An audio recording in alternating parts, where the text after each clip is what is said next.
नमस्कार दोस्तों, मैं विष्णु सिंह। आप देख रहे खबर आसपास। आज हम मौजूद रहे लखनऊ प्रखंड, जहां पर जन संवाद कार्यक्रम का आयोजन सफलतापूर्वक किया गया। मौके पर जिला पदाधिकारी अरविंद कुमार वर्मा, अनुमंडल पदाधिकारी Kumar Gaurav, SDPO Jhanjharpur, BDO Lucknow doctor Vimal Kumar, Lucknow प्रमुख प्रतिनिधि जिला कृषि पदाधिकारी ललन कुमार चौधरी, अनुमंडल कृषि पदाधिकारी डॉक्टर अमरजीत कुमार व पूर्वी लखनऊ पश्चिमी व केतनिया पंचायत के मुखिया मौजूद रहे।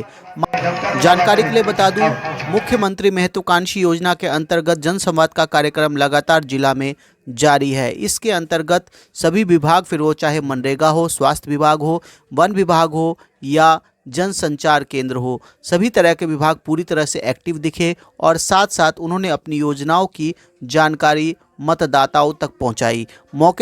मौके पर जिला पदाधिकारी अरविंद कुमार वर्मा ने विशेष रूप से शराब निरोधक कानून, कौशल विकास कार्यक्रम, voter card, student credit card व स्वच्छता लोहिया योजना की विस्तृत जानकारी दी। देखिए उन्होंने क्या कहा।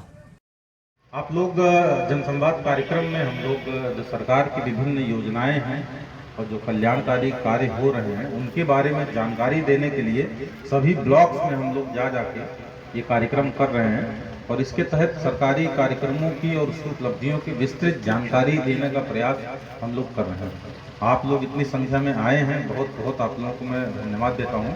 उम्मीद करता हूँ कि अभी डीडीसी साहब ने बहुत विस्तार से सभी योजनाओं के बारे में बताया होगा, उसको बताया जो उसको आप लोगों ने सुना होगा ढंग से। साथ ही साथ आप ही के बीच के कुछ भाइयों ने जो अपना अनुभव साझा किया और मैं समझता हूं कि जब आपके बीच से कोई अपना अनुभव साझा करता है तो आप ज़्यादा अच्छी तरीके से उस कार्यक्रम को समझ पाते हैं और मुझे पूरा विश्वास है कि ज़्यादा से ज़्यादा लोग जो नई जानकारियां प्राप्त हुई हैं उसका नए कार्यक्रम से लाभान्वित होंगे। साथ ही साथ लोग केवल इस कारण से योजनाओं के लाभ से वंचित रह गए हैं कि उनको जानकारी नहीं थी। तो ये उद्देश्य है कि ताकि सभी योजनाओं का अधिकतम लाभ जितने लोग योग्य हैं सभी लोगों को दिया जा सके। और आप ये भी जानते हैं जब कोई भी कानून लाया जाता है तो उसका उल्लंघन करने वाले आपराधिक तत्व जरूर पैदा हो जाते हैं। तो इसमें भी वही हुआ कि शराब के अवैध निर्माण में, उसके अवैध बिक्री में, अवैध परिवहन में कुछ अपराधी इसमें लगे और हमारे पुलिस के द्वारा, उत्पाद विभाग के द्वारा लगातार ऐसे लोगों के खिलाफ कार्रवाई की जा रही है। खुद से सूचना संग्रहण करके छापेमारी की जाती है, गाड़ियाँ पकड़ी जाती हैं। साथ ही साथ आप लोगों के द्वारा जो टोल फ्री नंबर पर सूचना दिया जाता है उस सूचना के आधार पर भी छापेमारी करके कार्रवाई की जा रही है। अभी इसी वर्ष 2 लाख लीटर से ज़्यादा शराब जब्त की गई है और कई सारे माफियाओं को पे कार्रवाई करते हुए उन्हें जेल भेजा गया। तो ये काम लगातार हम लोग कार्रवाई कर रहे हैं। बहुत सारे वाहनों को राज्यसात भी किया है। लेकिन ये चूंकि एक ऐसी बीमारी है, ये सामाजिक बीमारी है कि केवल कानून बनाने से और केवल लोगों को दंडित करने से इसमें कमी तो आती है, लेकिन पूरी तरीके से जड़ से तभी समाप्त हो पाएगी जब हम सभी लोग अपनी जिम्मेदारियों को संबंध में समझें और इसको एक सामाजिक बीमारी के रूप में इसको समझें। केवल इस रूप में नहीं लेकर कोई कानून बना हुआ है, कानून के रूप में अगर केवल देखेंगे तब ये समस्या जड़ से कभी नहीं खत्म हो पाएगी। अभी उनको ट्रेनिंग दिया जाता है। ट्रेनिंग किस बात की दी जाती है? एक तो कंप्यूटर और इंटरनेट, इन सब के बारे में जानकारी दी जाती है, भाषा के बारे में जानकारी दी जाती है, सॉफ्ट स्किल के बारे में जानकारी दी जाती है। अभी हमारे बीच के एक लाभुक ने अपना अनुभव उसमें साझा किया कुशल युवा प्रोग्राम के तहत। आपने खुद देखा, मतलब कितने अच्छे तरीके से उसने अपनी बातों को रखा। अब सही बात मैंने सुना, उनको बहुत सही बात बोली। आज के समय पे कोई भी ऐसा क्षेत्र नहीं है जहाँ पे कंप्यूटर ज्ञान की जरूरत ना पड़े। कोई भी आप काम करिएगा कंप्यूटर जरूर आ जाता है उसमें। चाहे आप ट्रेन का टिकट कराने जाइए, बैंकिंग सुविधा हो, हर जगह उसके ज्ञान रहने से बहुत सहूलियत हो जाती है। नहीं तो पहले के ज़माने में बैंक पैसा निकालने के लिए बैंक में जाना पड़ना, वहाँ जाके निकालना। लेकिन जो लोग सीख लेते हैं, ऑनलाइन बैंकिंग कर लेते हैं, बहुत आसानी से हो जाता है। तो कोई भी आप अभी मतदाता जागरूकता के लिए जो नुक्कड़ नाटक हुआ उसमें भी आप अपना निबंधन कराने के लिए भी सब ऑनलाइन प्रक्रिया है। तो ये सब जो सीख लेता है हर जगह काम आता है। चाहे आप अपनी निजी क्षेत्र में नौकरी करना चाहें, सरकारी क्षेत्र में नौकरी करना चाहें, अपना व्यवसाय करना चाहें, हर जगह कंप्यूटर ज्ञान की जरूरत पड़ती है। बिल्कुल। तो अभी करेंगे तो स्वच्छता में आप लोग जान रहे हैं कि पहले स्वच्छ भारत मिशन लोहिया स्वच्छ बिहार अभियान के तहत खुले में शौच से मुक्ति की बात हो रही थी। तो उसमें काफ़ी अच्छा जनप्रतिनिधियों ने, आप सभी लोगों ने मिलकर काम किया, काफ़ी उसमें सफलता भी मिली है। तो एक तो ये है कि उसमें अभी भी कुछ लोग ऐसे हैं जो खुले में शौच के लिए चले जाते हैं, उनको प्रेरित करते रहना है कि ऐसा ना करें, बहुत बड़ी बीमारी का कारण होता है। लेकिन दूसरी जो गंभीर समस्या बीमारी की है वो हमारी पंचायतों में कचरा, जो गंदगी है, उससे बहुत बीमारियां फैल रही हैं। तो उसी को निदान के लिए सरकार के द्वारा जो अभियान लाया गया, इसके तहत ग्राम पंचायतों में स्वच्छता कार्यक्रम शुरू किया जा रहा है। और कई पंचायतों में शुरू हो गया है, कुछ पंचायतों में जिनमें नहीं हुआ, भी मार्च के पहले शुरू किया जाना है। कार्यक्रम के तहत प्रत्येक परिवार को 2 डस्टबिन दिया जा रहा है, एक हरा एक नीला, एक में सूखा कचरा डालने के लिए, एक में गीला कचरा डालने के लिए। साथ ही साथ कचरा कलेक्शन के लिए रिक्शा भी खरीदा जा रहा है। तो हमारे स्वच्छता कर्मी, उसमें ये अपेक्षा है कि प्रतिदिन आप लोग जो कचरा है वो डस्टबिन में रख देंगे, सूखा कचरा एक में, गीला दूसरे में। हमारे स्वच्छता कर्मी प्रतिदिन सुबह जाएंगे और आपसे उस कचरे को कलेक्ट करके अपने रिक्शे में रख के, जो पंचायत स्तर पे WPU बन रहा है, वेस्ट प्रोसेसिंग यूनिट, उसमें लाके उस कचरे की प्रोसेसिंग कराएंगे। जो बेचने लायक कचरा होगा, जो रिसाइकल हो सकता है, उसको प्लास्टिक या अन्य वेस्ट उसको बेच दिया जाएगा।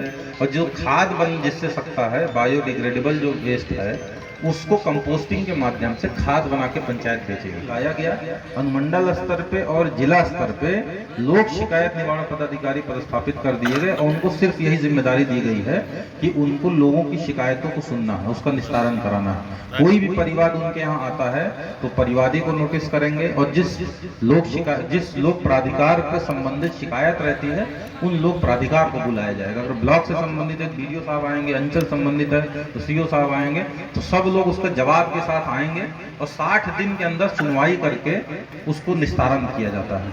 तो सूचना संबोधित करने का, तो हर जगह इस बात को भी उठा रहे हैं। जल जीवन हरियाली अभियान के तहत जल संरक्षण के लिए और हरियाली वृक्षारोपण के लिए सरकार के द्वारा 2019 से इसमें अभियान चलाया जा रहा है।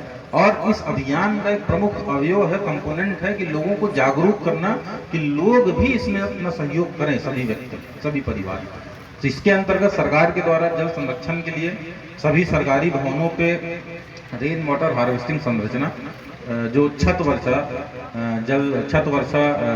जल संरक्षण की संरचना है, उसका निर्माण करा रहे हैं। स्वच्छता का निर्माण कराया जा रहा है। तो जितने भी सरकारी चापाकल हैं, जो कुएं का जीर्णोद्धार हो रहा है, उन सभी के पास में मनरेगा के तहत पंचायतों के द्वारा स्वच्छता का निर्माण हो रहा है। साथ ही साथ पोखरों का जीर्णोद्धार कराया जा रहा है मनरेगा के तहत, और जो 5 एकड़ से ऊपर के हैं, बड़े पोखर हैं, उसको लघु जल संसाधन विभाग के द्वारा उसका जीर्णोद्धार कराया जा रहा है। 18 साल की उम्र जो भी लड़का या लड़की पार कर लिए हों, हमारे भारत के नागरिक हों, वो सभी लोग वोट डालने के लिए एलिजिबल हो जाते हैं, योग्य हो जाते हैं। तो मैं कुछ डेटा आपको मधुबनी जिला के बारे में बता देना चाहता हूं, ताकि आप लोग भी जागरूक हो जाएं कि 18 साल की आयु और 19 साल की आयु वर्ग में जितनी हमारी जनसंख्या है, एक अनुपात होता है ना, इतने प्रतिशत इस साल के, इतने प्रतिशत इस साल के हैं। तो 2011 में तो पूरा सेंसस हुआ था, जनगणना हुई थी। उस जनगणना के हिसाब से जितना प्रतिशत 18 साल और 19 साल के बालक बालिकाएं होनी चाहिए, स्त्री पुरुष 18 साल और 19 साल के, वो प्रतिशत है 3.37 का।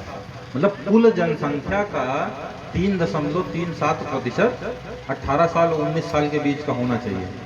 लेकिन हमारा जो मतदाता है उस कैटेगरी में, जो 18 साल और 19 साल के मतदाता हैं, मतदाता की संख्या हमारे मतदाता सूची से है, वो आप लोग जान के आश्चर्य होगा कितना कम है।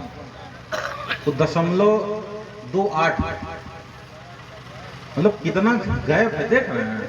मतलब जहां 3.37 11 की जनसंख्या के हिसाब से होना चाहिए, थोड़ा क्षेत्र में जा रहे हैं, उसका यही है जाके मूल क्षेत्र की क्या समस्या है उसके बारे में जानकारी प्राप्त करना।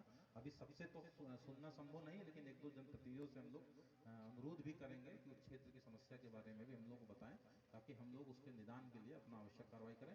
अंत में आप सभी लोगों ने बहुत ध्यानपूर्वक सभी बातों को सुना है, इसके लिए मैं आप सभी को बहुत बहुत धन्यवाद देते हुए अपनी बात को समाप्त करता हूँ।